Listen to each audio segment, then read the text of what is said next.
आप सभी को मेरा नमस्कार। स्वागत है आप सभी का आपके अपने चैनल में जिसका नाम है न्यू अपडेट। जैसा कि आप सभी जानते हैं कि दीपावली निकल गई है और 1 नवंबर स्टार्ट हो गया है। केंद्र की तरफ से आदेश आया था कि सभी आउटसोर्स कर्मी, संविदा कर्मी, ठेके पे काम करने वाले, उपनल, चौकीदार, पीआरडी और ऐसे न जाने बहुत से विभाग जिनको बोनस मिलना था और सैलरी बढ़कर मिलनी थी, मगर ऐसे बहुत से कर्मचारी हैं जिनको बोनस तो बहुत दूर की बात है, सैलरी भी नहीं दी गई है। जी हाँ, आज मैं आपको बताऊंगी कि कैबिनेट में एक बार फिर से आवाज़ उठी है इन सभी आउटसोर्स कर्मियों को लेकर। कहा गया है कि जब कार्य समान है तो वेतन समान क्यों नहीं है। वही कार्य एक संविदा कर्मी करता है तो उसे महज 10,000 15,000 मिलता है। वही कार्य सरकारी कर्मचारी अगर कोई एम्प्लॉय करता है तो उसे 50,000 60,000। ऐसा क्यों सरकार ऐसे अंतर कर रही है।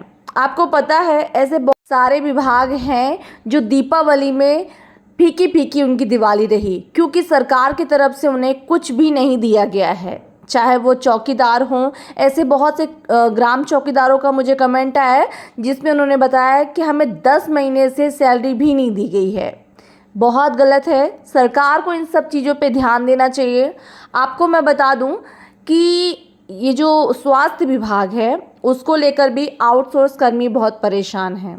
आज आप सब जानते हैं कि मैं जॉब करती हूँ, मेडिकल लाइन में हूँ, और आज मैंने देखा कि बहुत से आउटसोर्स कर्मी जिनको दिवाली में बोनस मिलना था और सैलरी मिलनी थी, नहीं मिली। वो अपनी दिवाली को बहुत ही सूखे तरीके से मनाए, उनकी दिवाली नहीं मनी। इस चीज़ को लेकर वो दुखी होकर धरना किए हैं और मैंने देखा, बहुत बुरा लगता है मुझे, सीरियसली बोलती हूँ। मुझे तो वीडियो बनाने की अब हिम्मत नहीं हो रही है। जिस तरह सरकार और ये सारी चीज़ों को जब मैं स्कैन करती हूँ, सब कुछ देखती हूँ ना, मैं सच बता रही हूँ, मुझे बहुत बहुत बहुत बुरा लग रहा है। क्योंकि सरकार क्या उनकी मंशा है मुझे समझ में नहीं आता है। पहले जो सरकारी कर्मचारी थे अपना कार्य सही तरीके से ना करने के कारण सरकार ने आउटसोर्स सिस्टम स्टार्ट किया कि चलो ठीक है, जब प्राइवेट होगा तो कार्य अच्छे से कराएंगे, ठेके पे जो काम करा रहे हैं वो अच्छे से कार्य कराएंगे। लेकिन अब ऐसा हो गया है कि उनसे कार्य ज़्यादा लिया जा रहा है और सैलरी बहुत ही कम दी जा रही है। इस पर भी सरकार को ध्यान देना चाहिए। जब आपने ये देखा कि लोग कार्य अच्छे से नहीं कर रहे हैं और उस कार्य को बढ़ाने के लिए आपने उन्हें ठेके पे जाने दिया, तो अब आप ये भी तो देखिए ना कि उन्हें काम अच्छा दिया जा रहा है और काम वो अच्छा कर रहे हैं, ज़्यादा कर रहे हैं, तो उनकी सैलरी भी बढ़ाइए, बोनस भी दीजिए, प्रमोशन भी कीजिए। मगर नहीं, उन्हें निकाल दिया जाता है। जब तक मन होता है उनसे कार्य कराया जाता है और जब सरकार को ऐसा लगता है कि कहीं ये हमसे नियमितीकरण की बात ना कर ले, उन्हें निकाल दिया जाता है। बहुत गलत है। इसको लेकर कुछ विपक्ष के नेता लोग फिर से आवाज़ उठाए हैं। सभी को न्याय मिलना चाहिए। आगे वीडियो में दिखाऊंगी मैं आपको। तो चलिए शुरू करते हैं आज का वीडियो शुरू करने से पहले मैं फिर से कहना चाहूँगी, आप मेरा वीडियो कहाँ से देख रहे हैं और कौन सी समस्या झेल रहे हैं, प्लीज़ आप मुझे कमेंट करके ज़रूर बताइएगा। आपसे लेकर कोई भी जानकारी आती है मैं वीडियो के माध्यम से ज़रूर बताऊंगी। साथ ही आप कौन सी विभाग से हैं मुझे ये भी बताइएगा। आपको लेकर जो भी सरकार की तरफ से कोई भी नियम, कोई भी कानून, कोई भी फ़ायदे आते हैं मैं आपको ज़रूर बताऊंगी। आपको पता है आजकल बहुत से ऐसे कर्मचारी हैं जो न्याय का दरवाज़ा खटखटा रहे हैं। जी हाँ, और आपको पता है सबसे अच्छी बात यह कि उन्हें न्याय मिलने के बावजूद भी मतलब कानून की धज्जियाँ उड़ी हुई है। न्याय मिल रहा है, इसके बाद भी कोई पालन करने को तैयार नहीं है। सरकार उनके खिलाफ जा रही है कि आप न्याय दे दिए हैं, तो उस पर भी डबल बेंच पे जाकर उनके खिलाफ कर रहे कि नहीं, हम इतना मानदेय नहीं दे पाएंगे। अभी वन विभाग को लेकर बहुत बड़ी अपडेट आई थी कि उन्हें 5,000 सैलरी मिल रही थी, लेकिन कोर्ट की तरफ से न्याय मिला तो अब 18,000 रुपये उन्हें दिया जाएगा। लेकिन अभी लागू नहीं किया गया क्योंकि सरकार अभी भी आनाकानी कर रही है, कह रही है हमारे पास पैसे नहीं हैं। ऐसे बहुत से विभाग हैं, आपको पता है ऐसे होमगार्ड विभागों को भी के साथ यही हुआ है। उन्हें न्याय मिल गया, हाई कोर्ट से भी मिला, सुप्रीम कोर्ट से भी मिला, इसके बावजूद भी ये भी कहा गया कि आप लोग को अब 2017 से और 2024 तक जितना भी पैसा बन रहा है, एरियर बन रहा है, सब दिया जाए।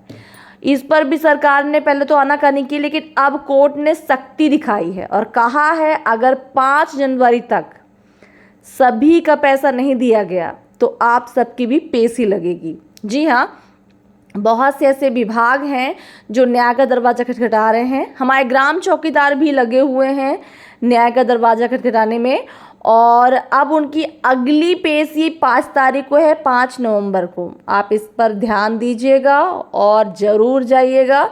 आप हमेशा जाते रहिए, अपने केस को देखते रहिए। पिछली बार तो फिर वही चीज़ हुई, समय ना होने के कारण सुनवाई नहीं हुई और डेट आगे बढ़ा दी गई है।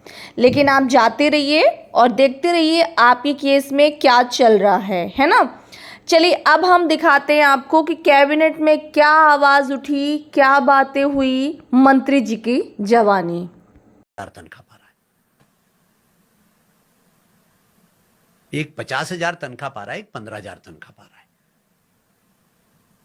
इसलिए आपको ध्यान होगा इसी हाउस के अंदर जब माननीय मंत्री जी, सैन्य कल्याण मंत्री जी और उपनल का कोई एक सवाल था, तो मैंने स्पेसिफिकली पॉइंटेड प्रश्न उनसे पूछा था कि अभी तक ये कंफ्यूजन परसिस्ट करता है कि जो 18% जीएसटी है वो जीएसटी हम उस गरीब कार्मिक से वसूलते हैं या वो जो सर्विस प्रोवाइडर है उससे करते हैं।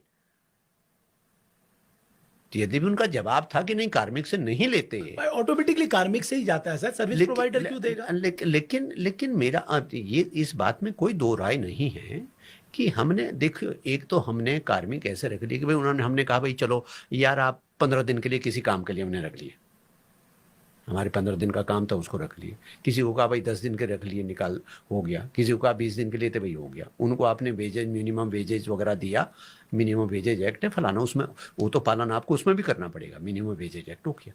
लेकिन जो लोग आपको 5-5, 10-10, 15-15 साल कर रहे हैं, तो आई थिंक उनको तो कहीं ना कहीं रेगुलर कर्मचारियों के साथ पैरिटी जैसे लाने की आवश्यकता महसूस। मैं आपको एक और एग्जांपल पैरिटी, मैंने शब्द आई एम वेरी केयरफुल कि मैं थोड़ा सा शब्दों के मामले में, चयन के मामले में, क्योंकि मीनिंग इसके अलग अलग हो जाता है। मैं आपको एक एग्जांपल देता हूँ। जैसे 2007 में कुछ सेल टैक्स के लिए आउटसोर्स से कर्मचारी रखे गए। अभी मैं देख रहा था इस साल में उनको निकाल दिया गया। अबाउट 133, कुछ यहाँ से थे कुछ वहाँ से थे। अब आप सोचिए वो 50 साल की एज के आसपास होंगे, उनके अनुभव का शायद कोई मुकाबला कर भी नहीं सकता, या उनका एक्सपीरियंस जो उस काम में हो गया है। अब सोचिए उम्र के इस पड़ाव में वो सारे लोग निकाल दिए गए।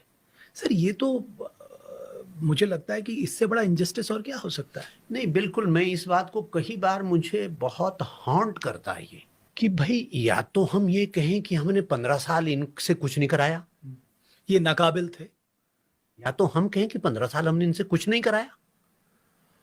और यदि 15 साल वो प्रोडक्टिव मेन पावर था, तो फिर भाई 15 साल बाद हम कोई मैकेनिज्म डिवाइस करें कि चलो भाई अब आप पारंगत हो गए, कम पढ़े लिखे थे, तो आपको लंबा समय दे दिया हमने ट्रेनिंग के लिए काम करते हुए।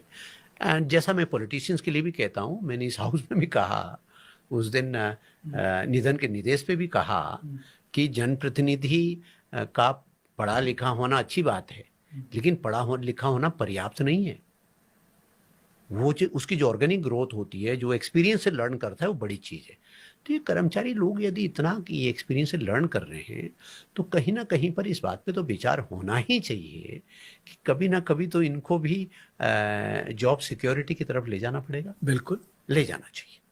मेरी व्यक्तिगत ये राय है, मेरी किसी को ये सलाह नहीं है, लेकिन मेरी व्यक्तिगत राय है कि अगर आप होते उनकी जगह में तो आप नेचुरली इस पे नहीं, हाइपोथेटिकल सवालों का मैं जवाब नहीं देता कि मैं कहता कि मैं होता जो मैं नहीं हूं मैं होता, ऐसा मैं नहीं कहता, ठीक है। लेकिन मैं सैद्धांतिक रूप से, प्रिंसिपली, वैचारिक दृष्टि से मैं मानता हूं कि जिन लोगों ने इतना लंबा समय सरकारी सेवाओं में संविदा पर ही सही, उनको हमें निश्चित रूप से जॉब सिक्योरिटी की तरफ तो जॉब सिक्योरिटी की तरफ, उनके जॉब सिक्योरिटी के बारे में सोचना चाहिए, उस बारे में कदम उठाने की आवश्यकता है। सर, आपने रूल ऑफ लॉ मेकर को कहा, मैं वापस उस सवाल में इसलिए आऊँगा क्योंकि ये सत्र जो है मॉनसून का सत्र, वो 18 घंटे 9 मिनट चला। 9 विधेयक पास हुए, जिसमें से 2 प्रवर समिति को भी भेज दिए गए, उसमें आपका इंटरवेंशन था।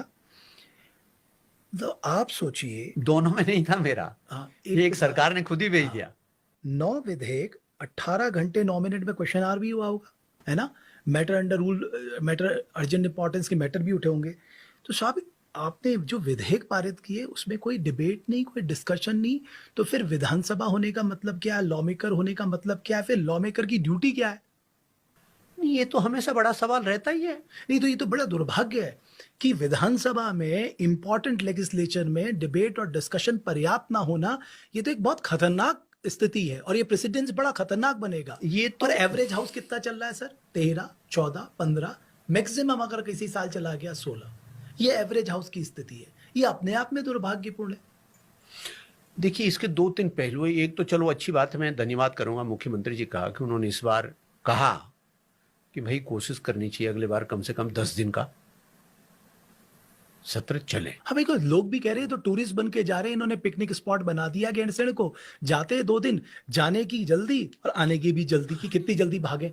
सर, ये सच बात नहीं है कि वहां पर ज्यादातर लोग इस बात में रहते हैं कि बस हम कितनी जल्दी नीचे उतर जाए। ये भी रहता है। और दूसरे दिन मैं देख रहा था, बड़ी इंटरेस्टिंग खबर आई कि उपनल के लोगों ने मिठाई बांटी और वो बड़े खुश हो रहे थे कि विधायक साहब लोगों ने अपनी तनख्वाह खुद पे खुद बढ़ा ली। बिकॉज इस देश में ये भी बड़ी एक मजेदार कहानी है कि सांसद और विधायक खुद ही अपनी तनख्वाह बढ़ा लेते हैं। तो उन्होंने सबको मिठाइयाँ बांटी और उसके पीछे का दर्द शायद हम लोग समझ सकते हैं। बिकॉज वो भी क्या है कि 2 लोग हैं, एक राम एक श्याम है।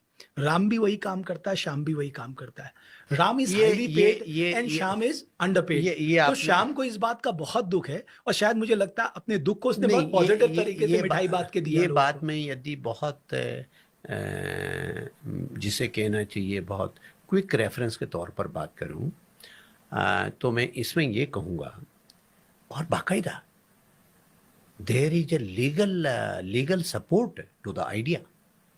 तो देखा आप लोगों ने कैसे कैबिनेट में बार बार बैठक की जा रही है। विपक्ष द्वारा सवाल उठाया जा रहा है कि आउटसोर्स कर्मियों को कब सामान्य कार्य सामान्य वेतन लागू किया जाएगा।